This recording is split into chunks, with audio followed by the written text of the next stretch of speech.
husband had been acting strange lately. Nothing extreme. He wasn't disappearing for days or gambling away money. It was smaller things. Coming to bed later than usual, doing more housework, and sometimes I'd catch him staring at me, only for him to quickly look away when I noticed. The kids didn't notice anything. They're children. As long as there's food on the table and the Wi-Fi works, they don't pay attention to much else. But I knew something was wrong. People always say that when a man is upset, you shouldn't push him. If something is bothering him, he'll tell you when he's ready. So I kept doing everything the same. Dinner at 7, house clean, kids to school and back, and eventually he'd tell me what was going on. I know what you're thinking, that he was cheating. My friend said the same thing. And to be fair, earlier in our marriage, there had been problems. Simon had strayed before, mostly when he'd been drinking.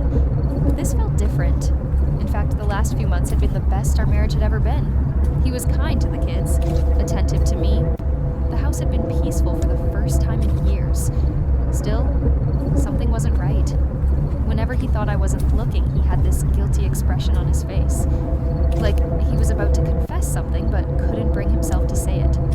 One morning, I woke up and found him staring at me while I slept.